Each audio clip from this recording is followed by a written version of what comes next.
महत्व आहे हे मी परत बोलणार आहे आणि ते पण जास्तीत जास्त 20-25 मिनिटांमध्ये सांगणार आहे, कारण विषय असा आहे की या विषयावर कोणी फार जास्त वेळ बोलू शकत नाही आणि फार जास्त वेळ ऐकू पण शकत नाही. कारण सांख्यिकी स्टॅटिस्टिक्स म्हणलं की आपल्याला असं वाटतं की याचं अर्जंट नीड नाही आहे ना. आता ज्याच्याकडे तक्ते आलेले आहेत, ज्याच्याकडे गाव आलेले आहे, त्या सगळ्यांना ते पूर्ण काम करायचं म्हणून चिंता असते, म्हणून तेवढे कृषी सहाय्यक किंवा ज्यांच्याकडे काम आलेले आहे ते निश्चित ऐकतील. पण मला नेहमी सांगायचं एवढं सगळं डिटेलमध्ये का आहे.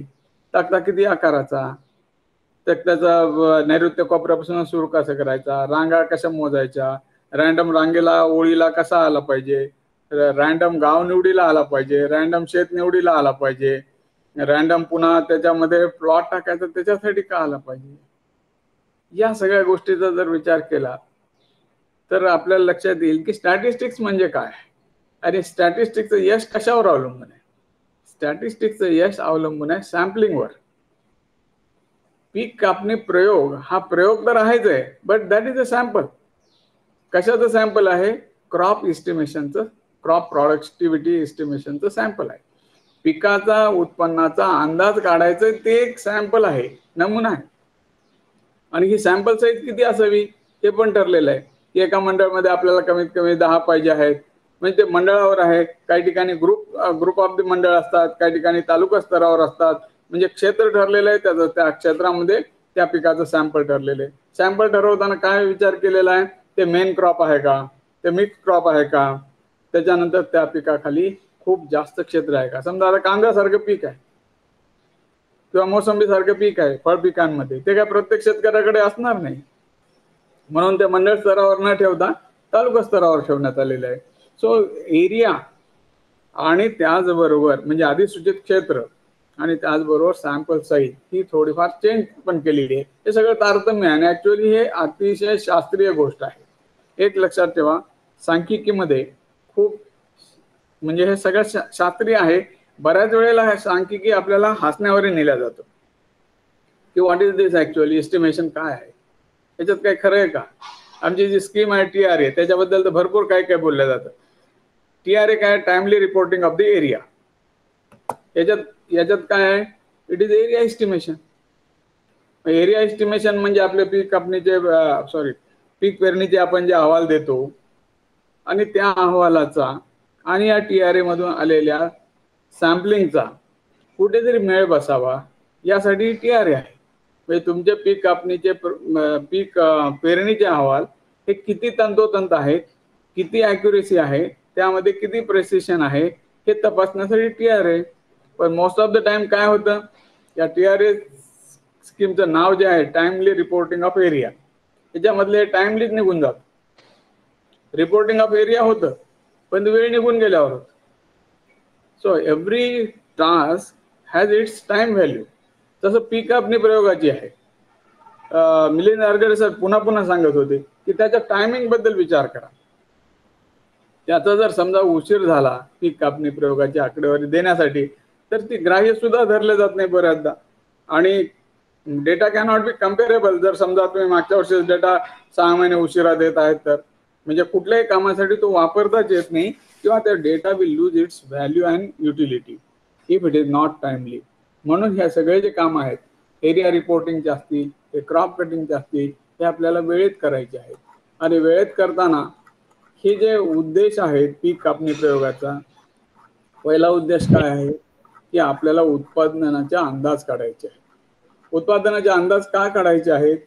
कारण शासनाचं जे नियोजन आहे की एखाद्या आता सोयाबीन आहे, सोयाबीनचं किती उत्पादन येणार आहे, या सोयाबीनचं उत्पादन किती येणार हे अंदाजावर कोण कोण अवलंबून आहे? एक तर ज्यांनी सोयाबीन पेरणी केलेली तो शेतकरी अवलंबून आहे. त्याचबरोबर अजून कोण अवलंबून आहे की तो सोयाबीन विकायला घेऊन जातो, तिथले सगळे ट्रेडर्स अवलंबून आहे. एक लक्षात घ्या की जर अंदाज चुकला तर फक्त शेतकऱ्याचं नुकसान होतं असं नाहीये, ती जी ट्रेडिंग आहे. आणि म्हणून मिलिंद आरगडे सरांनी एक सांगितलं होतं की ड्रायज का घेतात?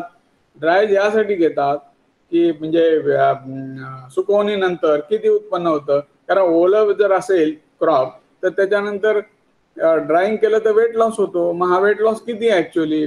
हा 10%, 12% का 15%? आपण बघतो बऱ्याचदा की मका आणतात आणि शेतकरी सरळ सरळ त्या बाजारात आणलेल्या मकामध्ये 16% मॉइश्चर असतं.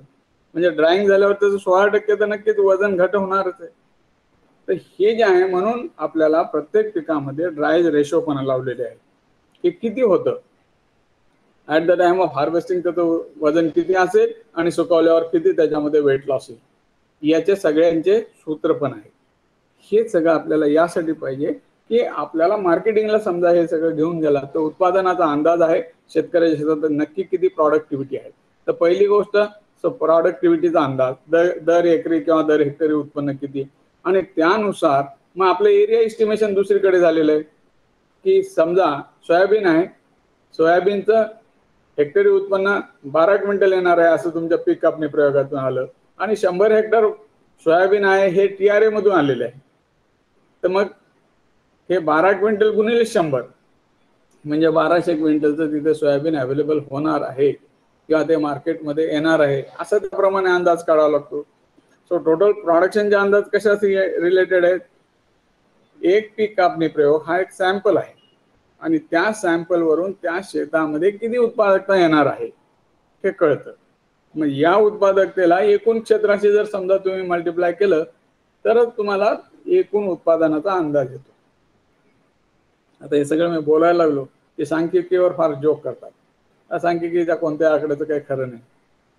पण खरं नाही असं नाहीये. काही गोष्टी ज्या आहेत ज्याचा स्केल वाढला की आपल्याला प्रत्यक्ष काउंटिंग करता येत नाही, मोजमाप नाही करता येत, मग तिथे आपल्याला अंदाज घ्यावा लागतो, एस्टिमेशन घ्यावं लागतं. आणि जिथे काउंटिंग करतात तिथे स्केल वाढलं तर फरक असतो ना. आता जर समजा एक उदाहरणच द्यायचं की ज्यांच्या माइंडमध्ये शंका आहे की सांख्यिकीची ॲक्युरेसी किती आहे, ॲक्युरेसी किती आहे ती रिलेटिव्ह गोष्ट आहे. एक लक्षात घ्या की एखाद्या गोदामामध्ये किती धान्य ठेवलेलं आहे ते तुम्ही कसं मोजणार आहात? तुम्ही काय त्याचं वजन घेणार आहात का तुम्ही जाऊन बघणार आहात की गोदामाची जागा किती आहे आणि एक थप्पी किती लावलेली आहे? एका थप्पीमध्ये समजा तिथे जर गहू ठेवला असेल तर एका ह्याच्यामध्ये स्टॅकिंग केलेले 10 पोते आहेत आणि 10 पोत्याच्या अशा किती लाईन्स आहेत आणि किती नंबर ऑफ गनी बॅग्स आहेत त्यानुसार, किंवा एकूण त्याचं क्षेत्र आहे ते अर्ध भरले तर किती, किंवा पूर्ण भरलेलं असेल तर किती त्याच्यामध्ये धान्य ठेवलं असेल, असं करणार आहात. So when there is a scale, you have to go for the estimation. अहो काउंटिंग मध्ये सुद्धा फरक असतो. समजा तुम्ही बाजारात गेलेला आहे तर तुम्ही 3 वस्तू घ्यायला गेला, समजा तुम्ही गेलात तिथे बाजारामध्ये आणि मोंढ्यामध्ये गहू घ्यायला गेलात, 1 क्विंटल गहू घ्यायचा, तर ते क्विंटलचा गहू घ्यायचा जो तराजू असतो तो हे मोजायचा असते ना, तर त्यांनी तराजूने मोजल्या जातो, व्यापारी मोजतो तिथून घेतला. त्याच्यानंतर तुम्ही दुसऱ्या दुकानात गेलात, तुम्हाला 2 किलो साखर घ्यायची, तर ती साखर काय मोजूनच दिलेली असते ना, तर साखर 2 किलो मोजायचा तराजूच असतो, but that balance is different. तुम्ही एक पोतभर गहू आणला त्याचा आणि त्याच्यानंतर तुम्ही संध्याकाळी गेलात आणि समजा तुम्हाला असं कळालं की gold prices are very down now, पैसे कमी झाले तर आज जाऊन आपल्याला इन्व्हेस्टमेंट करायचं, गोल्ड घ्यायचं, तर सोनं घ्यायला गेला तर सोन्याचं ते मोजूनच देणार आहे ना. मग त्याचा तराजू सारखाच आहे का? साखर घेतानाचा जो तराजू आहे, सोनं घेताना जो तराजू आहे आणि 1 क्विंटल गहू मोजायचा तराजू आहे, तराजूच आहेत, दे आर द बॅलन्स. पण एकसारखे आहेत का? नाही. काउंटिंग मध्ये सुद्धा फरक करावा लागतो, हे प्रेसिशन आहे. आणि दिस इज द रिलेटिव्हिटी. आईन्स्टाईन त्यालाच रिलेटिव्हिटी म्हणतात. म्हणून तुम्ही कधीच असं म्हणू शकत नाही की माझ्या खिशात असलेला रुमाल आहे, तो रुमाल त्याची स्वच्छता आणि माझ्या पायात मी घातलेले मोजे आहेत त्याची स्वच्छता एकसारखी असेल. नाही, नो वन कॅन गॅरंटी. आता हे जे व्हेरिएशन आहे या व्हेरिएशनला कमीत कमी करायचं आणि अंदाज जास्तीत जास्त शास्त्रीय करायचे, यासाठी हा सगळा खटाटोप आहे. यासाठी त्याचं वेळ ठरलेली आहे, यासाठी त्याचा आकार ठरलेला आहे, रँडमायझेशन ठरलेलं आहे. सो सॅम्पल बिनचूक असावं. सॅम्पल बिनचूक असल्यानंतर सॅम्पल साईज जी आहे ती कम्पेरेबल असावी, डेटा कम्पेरेबल पाहिजे ना. नाही तर तुम्ही फक्त 2च ठिकाणी पीक कापणी प्रयोग घेतले एखाद्या मंडळात तर डेटा कॅनॉट बी कम्पेरेबल. म्हणून मिनिमम त्याचा डेटा कम्पेरेबल होण्यासाठी number of crop cutting experiment ठरवले. बरं, आता क्रॉप कटिंग एक्सपेरिमेंट कुठे ठरवलेले आहेत? हे TRA साठी म्हणजे टाइमली रिपोर्टिंग ऑफ एरियासाठी जे 20% रँडम गावं निवडल्या गेलेले आहेत त्याच गावामध्ये आपण पीक कापणी प्रयोग घेतो.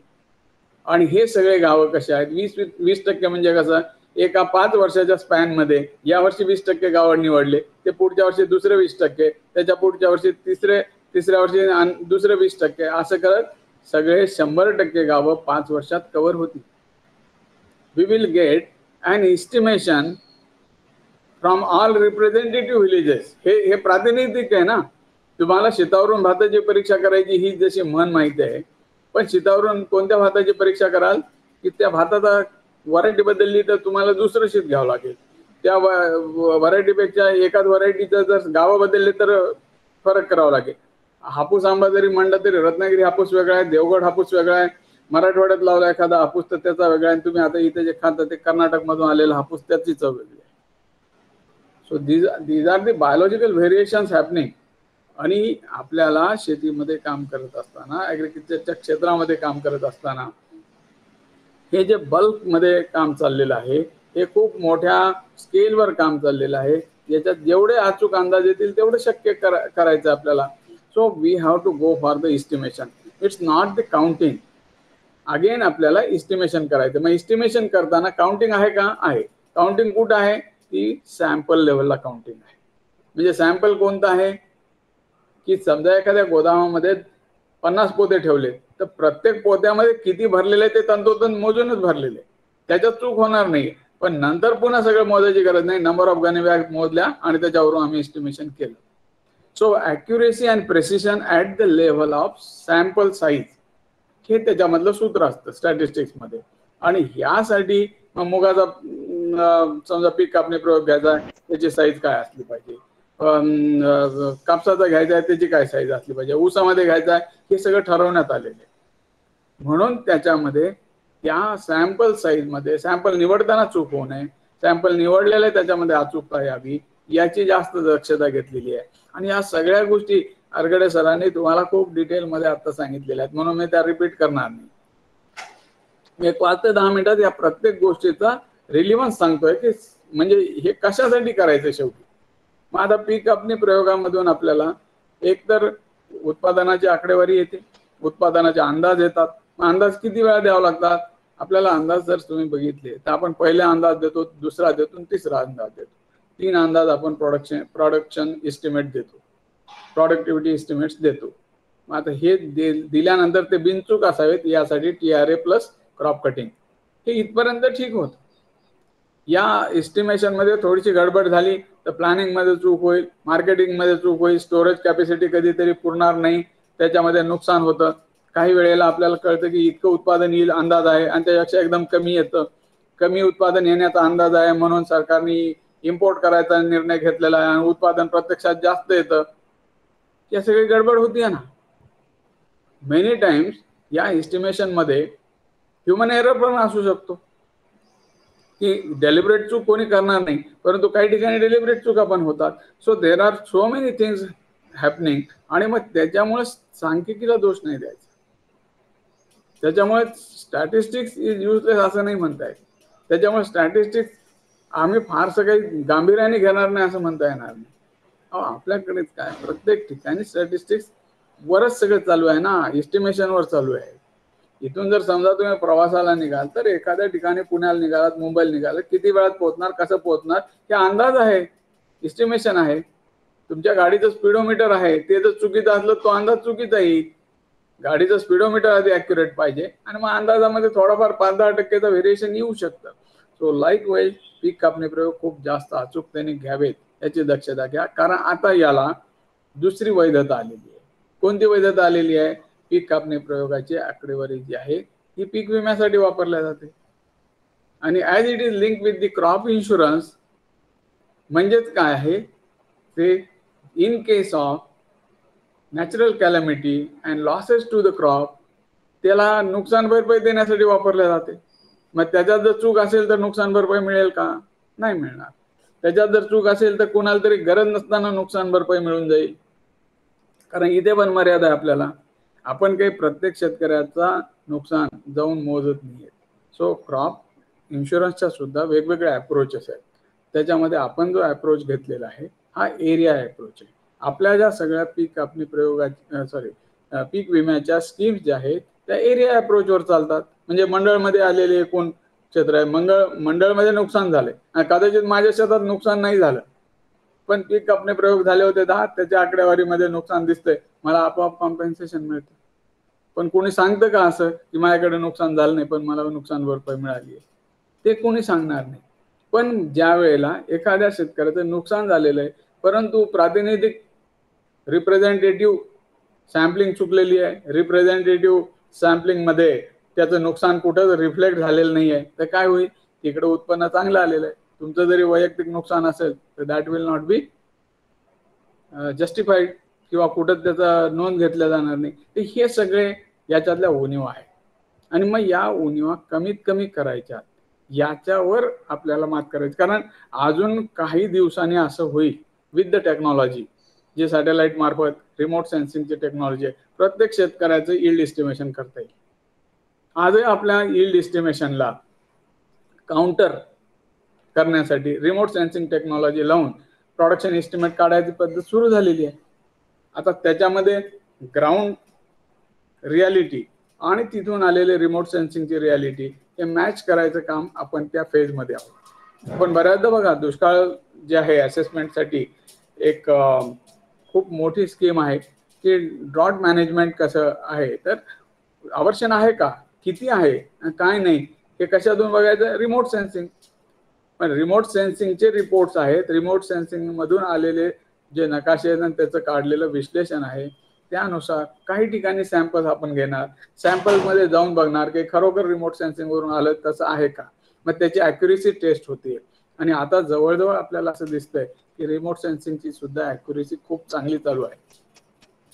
म्हणजे दोन गोष्टी आहेत, एक आपला ह्युमन एरर असेल तर त्या टेक्नॉलॉजीने तो कमी होईल, आणि टेक्नॉलॉजीमध्ये काही उणीव असेल ॲप्लिकेशनमध्ये तर आपण ॲट दी पर्सनल लेवलला जाऊन चेक करून ते सुद्धा जे आहे टेस्टिंग करू त्या तंत्रज्ञानाची, आणि ते तंत्रज्ञान किती वापरायचं, किती ग्राह्य मानायचं, किती डिपेंडेबल आहे हे आपण ठरवू.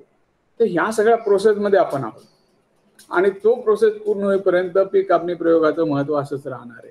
म्हणजे पीक कापणी प्रयोगाला जेव्हा पीक विम्याशी जोडल्या गेलेलं आहे त्यावेळेला शेतकऱ्याला नुकसान भरपाई देणे, यासाठी ती आकडेवारी महत्त्वाची आहे. म्हणून त्याला खूप मोठी वैधता आणि खूप मोठी मान्यता म्हणजे रिकग्निशन अँड लीगल इम्पॉर्टन्स हा प्राप्त झालेला आहे. आज आम्ही म्हणू शकत नाही की it is only for the crop estimation, productivity estimation. No, it is also use for the giving compensation to the people. तर त्याच्यामुळे फार्मरला जे कॉम्पेन्सेशन झालं ते व्यवस्थित जायला पाहिजे, यासाठी या गोष्टी जबाबदारीने कराव्या लागतील. यानंतर ह्याचा काय उपयोग होतो पीक कापणी प्रयोगातून आलेल्या आकडेवारीचा? या पीक विम्यासाठी वापरले, उत्पादनाचा अंदाज काढण्यासाठी वापरले, तर याच्यानंतर पुढचा उपयोग ह्याचा काय आहे की या उत्पादनाच्या अंदाजावर मार्केट स्ट्रॅटेजीज ठरवल्या जातील. स्टोरेज कॅपॅसिटी वाढवायची का ते ठरवलं जाईल. मार्केट लिंकेजेस पासून, समजा एका ठिकाणी स्टोरेज कॅपॅसिटी खूप जास्त आहे तर एका ठिकाणी कमी आहे, म्हणजे एका ठिकाणी रिकामे आहेत गोदाम आणि दुसरीकडे भरपूर भरून ओसंडून पाहत, तर त्याच्यामध्ये आपल्याला बॅलन्सिंग करता येईल. एव्हरी टाइम की आपण की आता गोदाम कमी पडतात नवीन गोदाम बांधायचे, नवीन गोदाम बांधायचे ठीक आहे, पण असं पण आहे की तुमच्या गावामध्ये, तुमच्या तालुक्यामध्ये 10 गोदाम रिकामे असतील आणि अंडर युटिलाइज असतील, तर ठीक आहे, लेट अस यूज दॅट, की जिथे सरप्लस आहे तिथला माल दुसरीकडे नेऊन ठेवा. आज सगळ्या बिझनेसेसमध्ये हेच चालतं, कारण कॉस्ट कटिंग करायची आहे ना. Cost cutting in logistic and transportation. Logistic हां, तर लॉजिस्टिक म्हणजे आवाज काय इको येतोय? लॉजिस्टिक्स म्हणजे काय की ट्रान्सपोर्टेशन आहे, साठवणुकी आहे, त्याच्यानंतर 2-4 ठिकाणी उटक पटक आहे, हमाली आहे. तर ह्या सगळ्या ज्या गोष्टी आहेत याच्यामध्ये जो खर्च होतो, डुप्लिकेशनचा खर्च होतो, 4 वेळेला त्याच मालाची 4 जणांकडून डील होता, सेल होता, इथून घ्यायचं तिथून घ्यायचं तिकडे ट्रान्सपोर्ट करायचं, याच्यामध्ये नुकसान होतं, हे सगळं टाळता येऊ शकतं ना.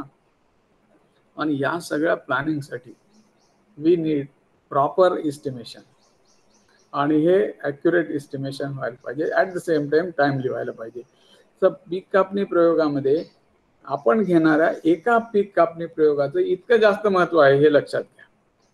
ती खूप कटकटीची गोष्ट आहे. ती जावं लागतं, विलेज लेवल कमिटी करावं लागते, रँडमली सगळं निवडावं लागतं, आपले सगळे कामं सोडून तिथं बसावं लागतं.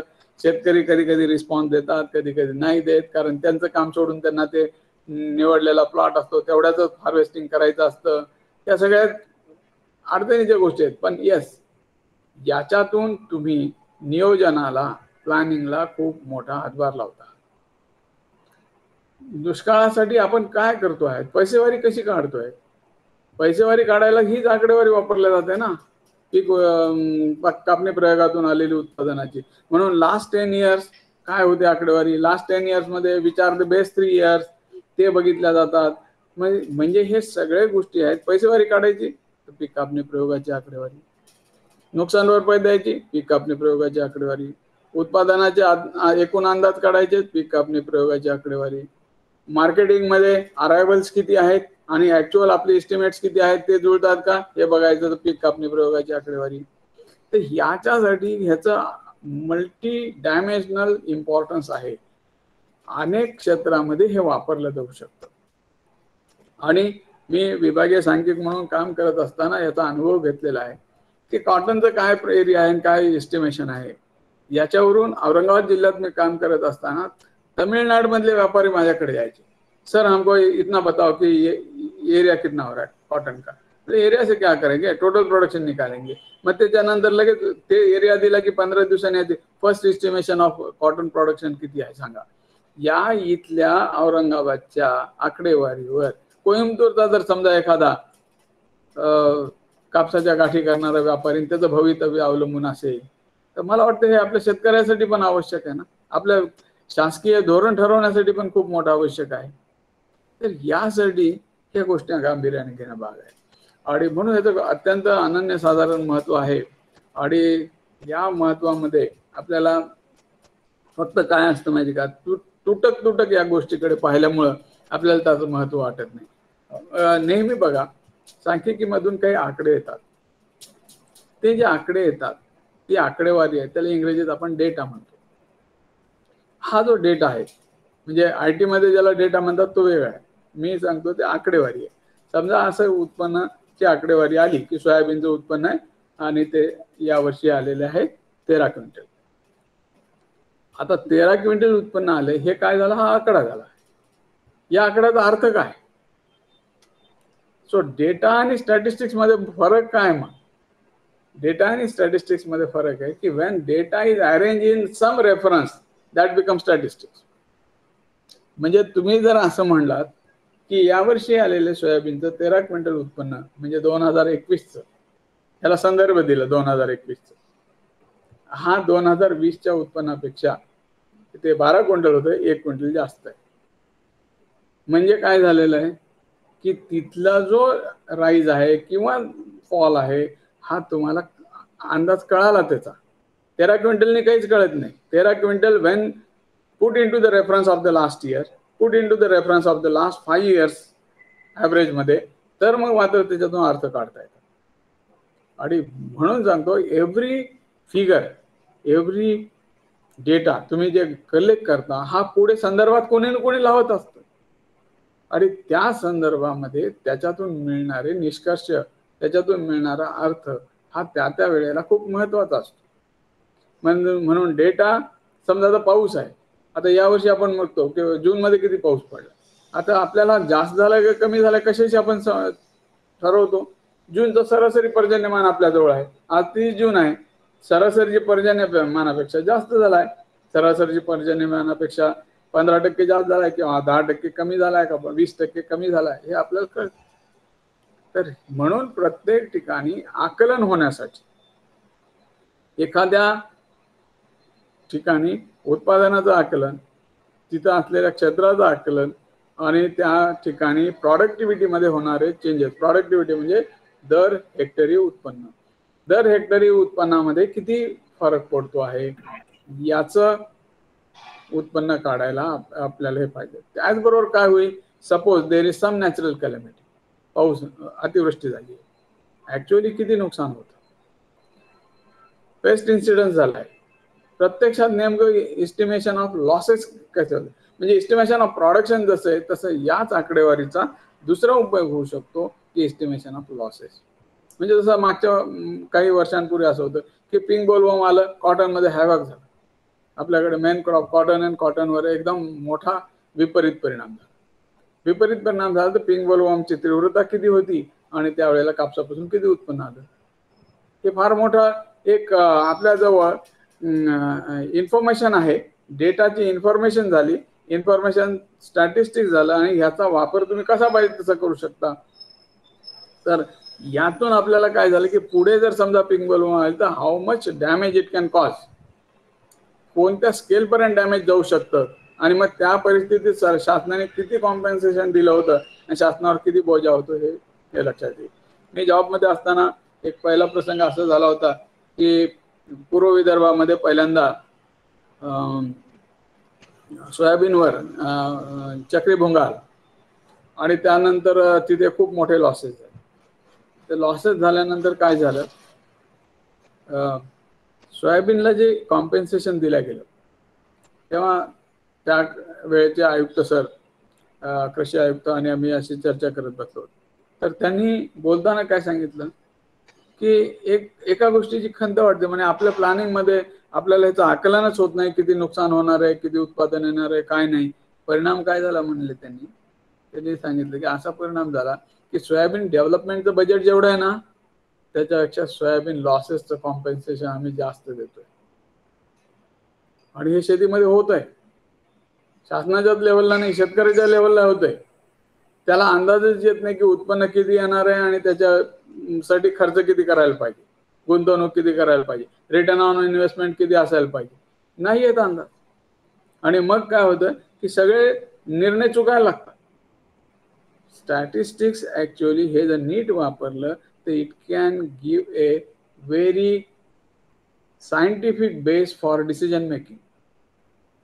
आणि वेगवेगळे जे निर्णय आहेत, किती क्षेत्र लावायचे, कोणत्या पिकाचं क्षेत्र वाढणार आहे, कोणत्या पिकाचं क्षेत्र कमी करायचे, धोरण ठरवण्यासाठी काम येईल नाही. उत्पन्न जास्त येणार असेल तर काय करायचं, उत्पन्न कमी येण्यासाठी काय, जर समजा खरंच कळालं सरकारला की यावर्षी उत्पन्नामध्ये 30% 40% वाढ होते पल्सेसच्या, तर इम्पोर्ट्स कमी करता येतील. 30% 40% ऑइल सीडच्या उत्पन्नामध्ये उत्पादनात टोटल प्रोडक्शन मध्ये वाढ होते, इम्पोर्ट त्या मानाने कट डाऊन करता येतील. पहिले डील झाले असतील तर तेवढे घ्यावेच लागतील, पुढचे डील होणार नाहीत त्यासाठी. बफर स्टॉक किती ठेवलेला आहे गव्हर्नमेंटनी, कुठं रिलीज करायचा, ह्या गोष्टी निर्णय होऊ शकेल. तर हे आपण फक्त सॅम्पल साईजवर जातो आणि मग याचं काय होणार असं आपल्याला विचार. याचा एक होलिस्टिक वे मध्ये एकात्मिक पद्धतीने विचार करा प्रत्येक गोष्टीचा. म्हणजे असं नाही की फक्त पिंक बोलवॉर्म आले तर काय होईल, पिंक बोलवॉर्म आले तर कापसाचं नुकसान होईल, कापसाचं नुकसान तर होणार, त्याच्यामध्ये शेतकऱ्याचं सुद्धा कुटुंबाला किती आर्थिक संकटाचा सामना करावा लागेल हे पुढची गोष्ट आहे. सो या सगळं एव्हरीथिंग इज लिंक्ड, या लिंक्स आहेत.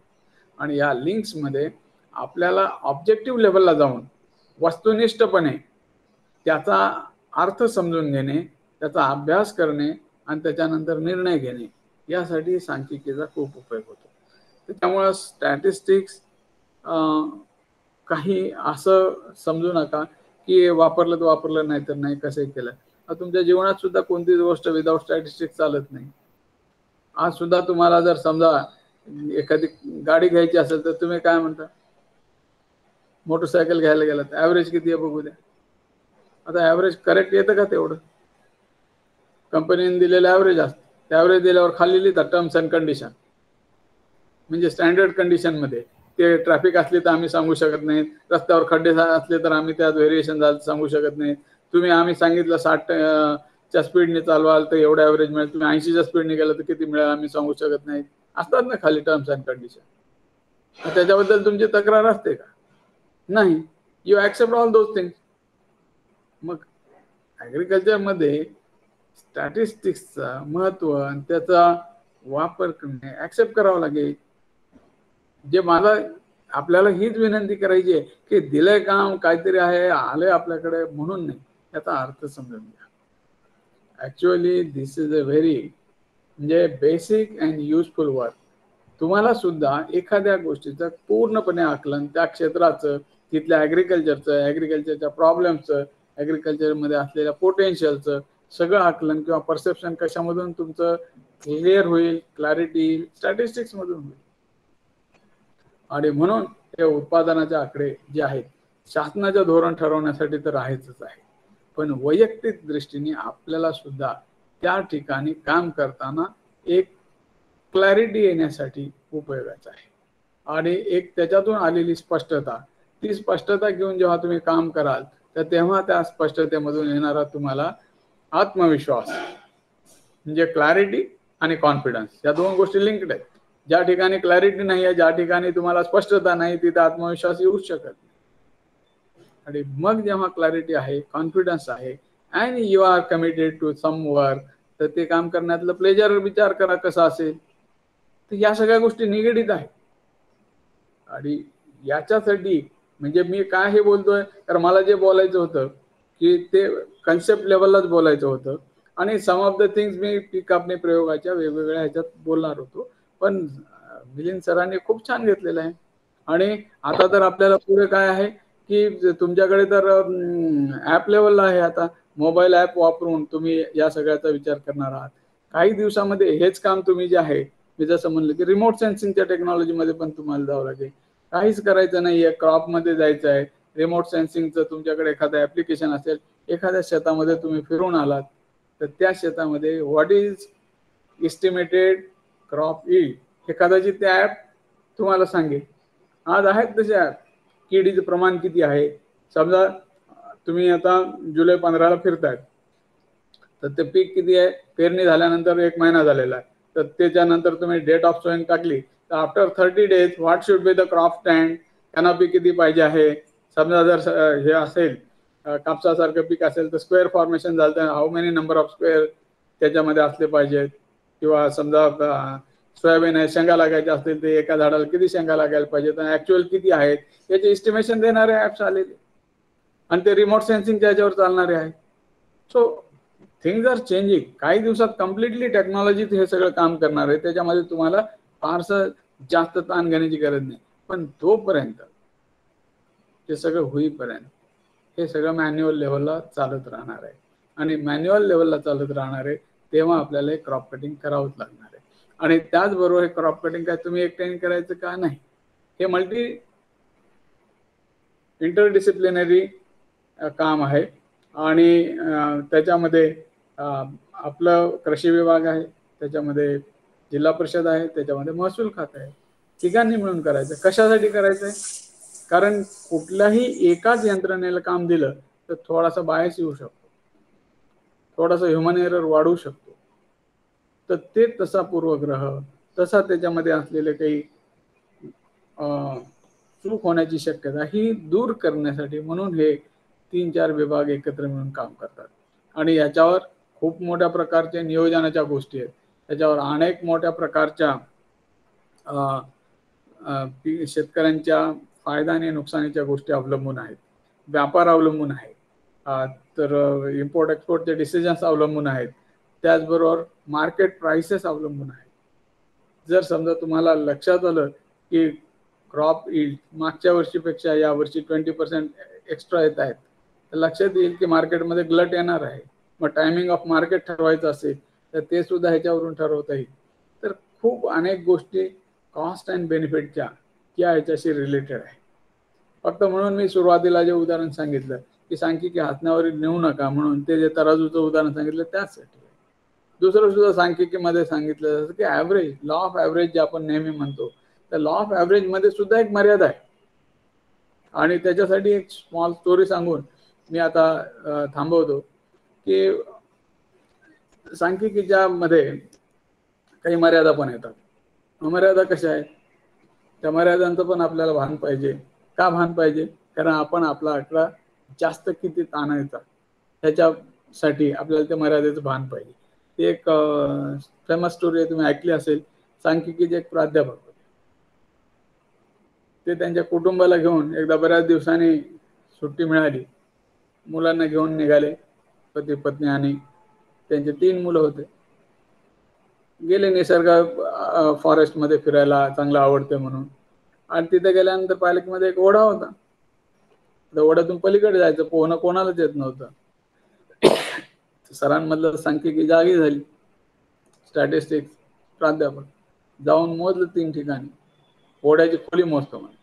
जाऊन ओढ्याची खोली मोजून आले, 3-4 ठिकाणची खोली मोजली आणि 3 फूट खोल निघाला ओढा.